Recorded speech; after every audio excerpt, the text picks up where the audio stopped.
మరి కూటమి నాయకులు ఎన్నికల్లో ఇచ్చిన వాగ్దానం ఏంటి? భవన నిర్మాణ కార్మికుల ఓట్లు కాజేసి పవన్ కళ్యాణ్ గారు మీరు 2019లో కార్మికులదే టవల వేసుకొని నేను కార్మికుడిని అని చెప్పని మీరు నడిచారు. మరి ఈనాడు చంద్రబాబు నాయుడు అట్లాగే పవన్ కళ్యాణ్ కూడా మేము అధికారంలోకి వస్తాం, వచ్చిన వెంటనే ప్రభుత్వం గద్దెనెక్కిన తర్వాత మా కార్మికులకి వెన్నుపోటు పొడిచారు. కానీ కూటమి ప్రభుత్వం కాదు, ఇది మాయా కూటమి ప్రభుత్వం. మాయ చేయడంలోనే ఆయన గారు ప్రతి చోట హామీ ఇచ్చారు. నేను వచ్చిన నెల రోజుల్లోపే. నా పేరు వెంకట సుబ్బయ్య అండి, ఏఐటీసీ డిప్యూటీ ప్రధాన కార్యదర్శి. ఈరోజు భవన నిర్మాణ కార్మికుల సమస్యలపైన విజయవాడ నగర బిల్డింగ్ వర్కర్స్ యూనియన్ ఆధ్వర్యంలో మరి ఇక్కడ ధర్నా జరుగుతూ ఉంది. మరి ముఖ్యంగా సంక్షేమ బోర్డును పునరుద్ధరించాలని మరి ప్రధానమైనటువంటి డిమాండ్గా ఉంది. ఈ సంక్షేమ బోర్డు ఉన్నటువంటి వేలాది కోట్ల రూపాయలు అటు జగన్మోహన్ రెడ్డి ప్రభుత్వం, ఇటు కూటమి ప్రభుత్వం రెండు కూడా ధ్వంసం చేసి అన్యాయం చేస్తారు. ఈ భవన కార్మికులకు ఈ రాష్ట్రంలో దాదాపు 46,000 క్లెయిములు పెండింగ్లో ఉన్నాయి. అందులో విజయవాడ నగరంలోనే దాదాపు 1,200 క్లెయిములు పెండింగ్లో ఉన్నాయి. మరి ఎప్పుడు ఈ క్లెయిములు ఇస్తారు? మరి కూటమి నాయకులు ఎన్నికల్లో ఇచ్చిన వాగ్దానం ఏంటి? భవన నిర్మాణ కార్మికుల ఓట్లు కాజేసి అధికారంలోకి వచ్చారు. భవన నిర్మాణ కార్మికులకు ఏం చెప్పారు? అవ్వాలి మీరు మేము ప్రభుత్వం అధికారంలోకి వచ్చిన వెంటనే పెండింగ్ క్లెయిమ్లన్నీ ఇస్తాము, సంక్షేమ బోర్డు రిలీజ్ చేస్తామని చెప్పారు. మరి ఇప్పటికి 15 మాసాలు అయిపోయింది మీరు అధికారంలోకి వచ్చి. పవన్ కళ్యాణ్ గారు ఏకంగా సంక్షేమ బోర్డుకు ₹1 కోటి ఇస్తామని చెప్పాడు. ₹1 కోటి కూడా ఈరోజు ఇవ్వలేని పరిస్థితి ఏర్పడింది.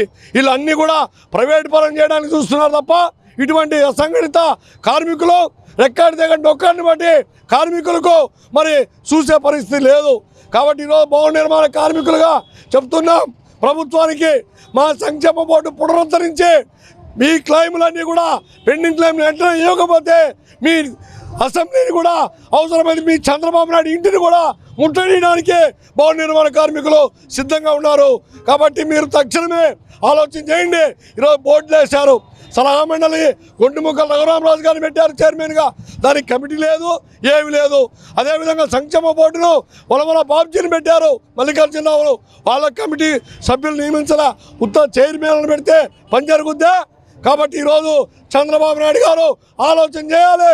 మీరు ప్రతి ఒక్కరికి కూడు గుడ్డ ఇస్తామని చెప్పారు. మరి ఈరోజు భవంతులు కట్టినటువంటి భవన నిర్మాణ కార్మికులకు ఇల్లు లేక అల్లాడిపోతున్నారు, పనులు లేక ఇబ్బంది పడుతున్నారు. మరి ఈ సంక్షేమ ఫలాలు కూడా లేకుండా మరి వాళ్ళకు ఉండేటువంటి ఓటు కూడా లేకుండా చేస్తున్నారు.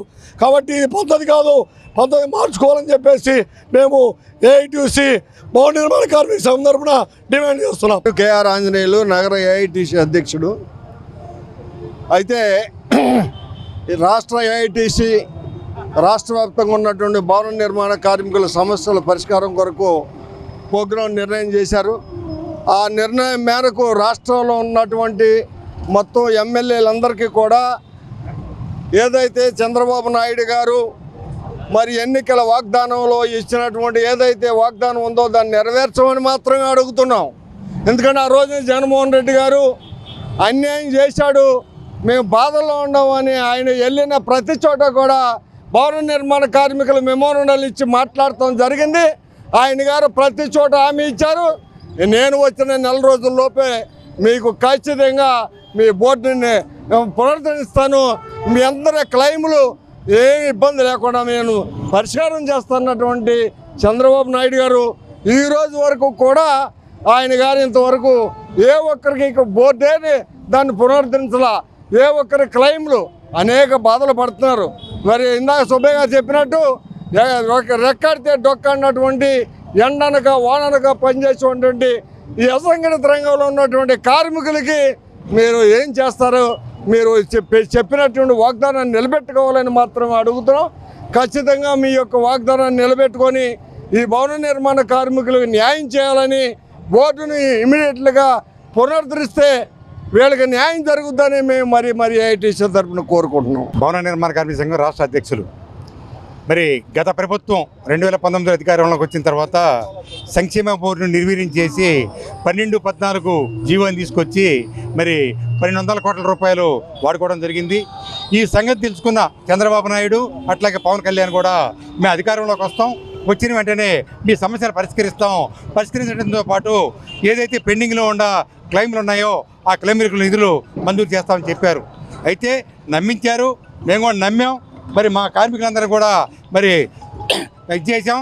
అందరూ కూడా మేము ఓట్లేసి గెలిపించిన తర్వాత గద్దెనెక్కి నేటికి 16 నెలలు, అంటే సంవత్సరం దాటి 4 నెలలు అయినప్పటికీ కూడా ప్రభుత్వం ఇంతవరకు మరి ఈ సంక్షేమ బోర్డు ఊసి ఎత్తకపోవటం అత్యంత దుర్మార్గం. అప్పుడైతే పవన్ కళ్యాణ్ అయితే మేము అధికారంలోకి వస్తాం, రాగానే ₹1 కోటి నేను నా డబ్బులు ₹1 కోటి బోర్డుకి ఇస్తాను, దాంతోపాటు నేను సంక్షేమ బోర్డు ప్రవేశపెడతానని చెప్పిన మాట నిలబెట్టుకోలేకపోయారు. అంతేకాకుండా ఏదైతే ఈ కూటమి ప్రభుత్వం ఉందో ఇలా డబ్బులు గవర్నమెంట్ డబ్బులు రూపాయి ఇవ్వాల్సిన అవసరం అయితే లేదు. చెట్టు ద్వారా ఈ కార్మికులు చేసిన ద్వారా వచ్చే డబ్బులు ₹1,00,00,000 మరి ఖజానాలో మునుగుతూ ఉంది. దాని ద్వారా ఈ కార్మికులను ఆదుకోవాల్సిన పరిస్థితి ప్రభుత్వంపై ఉంది. ఇప్పటికైనా ఈ ప్రభుత్వం సంక్షేమ బోర్డు ప్రారంభించి నిధులు చెల్లించకపోయినట్లయితే వచ్చే రానున్న రోజుల్లో సీఎం ఇంటిని పవన్ కళ్యాణ్ ఇంటిని కూడా ముట్టదిట్టడం జరుగుతుంది. Srinivasarao, Vijayawada building worker union నగర అధ్యక్షులు. ముందుగా మనం ఇది కూటమి ప్రభుత్వం కాదు, ఇది మాయా కూటమి ప్రభుత్వం. మాయ చేయడంలోని చంద్రబాబు నాయుడు గారు అంత దిట్ట ఎవరు కనబట్ల. మరి విజయవాడలో దాదాపుగా 1,20,000 మంది కార్మికులు, మరి మీరు భవన నిర్మాణ కార్మికులు ఓట్లు వేసుకోకుండానే మీరు ఎలా గెలిచారా అని చెప్పనని మేము ఒక అధ్యక్షుడిగా మేము ప్రశ్నిస్తున్నాం. మీరు మొన్న 2014లో కూడా మరి చంద్రబాబు నాయుడు గారు ప్రధానమంత్రిని అమరావతి సాక్షిగా తీసుకొచ్చి మరి మీరు ప్రమాణ స్వీకారం చేశారు. మళ్ళీ మీరు 2019లో ఓడిపోయారు. మళ్ళీ 2024లో కూడా మళ్ళీ మీరు డిప్యూటీ సీఎంని ప్రధానమంత్రిని మళ్ళీ తీసుకొచ్చి కార్మికులకు మీరు అక్కడ ఖర్చు పెట్టే సొమ్ము మా భవన నిర్మాణ కార్మికులకి ఖచ్చితంగా 1,200 కోట్ల రూపాయలు మీరు జమ చేయొచ్చు. మీరు జమ చేయకోకుండా మీ ఇష్టారాజ్యంగా పాత శంకుస్థాపన రాయలకే మళ్ళీ కొత్తగా పూచి అమరావతి ఒక డ్రామా అన్నట్టుగా మా కార్మికులను మోసం చేశారు. మీరు సంక్షేమ బోర్డు మేము అధికారంలోకి ఖచ్చితంగా వస్తే మీ సంక్షేమ బోర్డు పునరుద్ధరిస్తామని చెప్పనని మా కార్మికులకు ఇచ్చిన మాట నిజమా కాదా అని చెప్పనని మేము అడుగుతున్నాం. మేము ఏరు దాటిన తర్వాత తెప్పదగలేసే విధంగా ఈనాడు కూటమి ప్రభుత్వం తయారైంది. పవన్ కళ్యాణ్ గారు మీరు 2019లో కార్మికులదే టవల వేసుకొని నేను కార్మికుడిని అని చెప్పని మీరు నడిచారు. మరి ఈనాడు మళ్ళీ మీరేం చేస్తున్నారయ్యా అని చెప్పానంటే సనాతన ధర్మం అని చెప్పానని కొత్తగా పెట్టుకున్నారు. మీరు ఇదేనా మీరు కార్మికులకు చేసే ఇది? ₹1 కోటి మీ కార్మికులకు మేము జమ చేస్తామని చెప్పని అన్నారు. మీ దానాభిక్ష దయ వల్ల మాకేం జమ చేయకర్లా, మా కార్మికులు కట్టుకున్నటువంటి దృష్టిలో మీరు జమ చేయండి, మా 1,200 కోట్ల రూపాయలు మాకు ఇప్పించండి, అప్పుడే మాకు ఇదవుతుంది చెప్పనని మేము చెప్తున్నాము. మీరు తక్షణమే కానీ మీరు కానీ ఏమాత్రం కానీ చర్యలు కానీ తీసుకోకపోతే మొన్న మేము 3 నియోజకవర్గాల ఎమ్మెల్యేలకు ఇచ్చాం. బోండావమ్మ గారికి ఇచ్చాం, సుజనా చౌదరి గారికి ఇచ్చాం, గద్దె రామ్మోహన్ రావు గారికి మేము వినతి పత్రం అందజేశాం. మీకు కనబట్లేదా? మేము భవన నిర్మాణ కార్మికులు అసెంబ్లీలో కనబట్లేదా మేము? మరి మీరు ఎందుకు చర్చ పట్టలేదు? మీరు చర్చ పెట్టాలి, కార్మికుల గురించి ఆలోచించాలని చెప్పని కోరుకుంటూ నేను సెలవు తీసుకుంటాను. నా పేరు చీల రామస్వామి, జనరల్ సెక్రటరీగా మాట్లాడుతున్నాను. విజయవాడ బిల్డింగ్ వర్కర్స్ యూనియన్లో సంక్షేమ బోర్డును పునరుద్ధరించకపోగా పవన్ కళ్యాణ్ గారు, నారా చంద్రబాబు నాయుడు గారు గెలిచిన తర్వాత 15 నెలల కాలంలో అయింది కానీ ఒక్క మాట కూడా మాట్లాడిన పాపాన పోలేదు. 3 ఎమ్మెల్యేలకు వినతపత్రం అందజేసినా కూడా దానికి సమాధానం ఒక్కరు కూడా పలకలేదు. దానికి చెయ్యాలని, ఈ బోర్డును పునరుద్ధరించాలని 48 క్రైములను విడుదల చేయాలని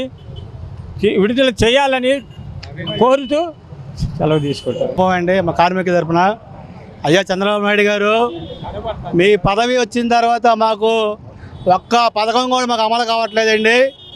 మీరు గత ప్రభుత్వంలో మీరు జగన్ గవర్నమెంట్ ఉన్నప్పుడు మీరు మా బిల్డింగ్ వర్కర్స్కి మీరు ఏ హామీ ఇచ్చారండి? మా కార్మికుల రంగానికి ఇసుక పరంగా ఇసుక ఆపేస్తే ఇదే ధర్నా చౌకీలో మీ తెలుగుదేశం గవర్నమెంట్ 12 గంటలు నిర్దీక్ష చేశారు. 12 గంటలు నిర్దీక్ష చేసి బిల్డింగ్ వర్కర్స్కి న్యాయం చేస్తాం మా గవర్నమెంట్ రాగానే, మీ అందరికీ హామీ ఇస్తున్నామని చెప్పేసి మీరు ప్రభుత్వం గద్దెనెక్కిన తర్వాత మా కార్మికులకి వెన్నుపోటు పొడిచారు, కానీ ఏమి కూడా న్యాయం చేయలేదండి. మా పథకాలు మాకు అమలు చేయండి సార్. దయచేసి మా సంక్షేమ పథకం బోర్డుని విడుదల చేయాలని, అలాగే సంక్షేమ బోర్డు చైర్మన్ కొట్టమొక్క రాజకుమార్ గారికి, రఘురామరాజు గారికి, మొన్న చైర్మన్గా ఎన్నికైన పొద్దల బాబ్జీ గారికి, అయ్యా మీకు ధన్యవాదాలు చెప్పుకుంటాం.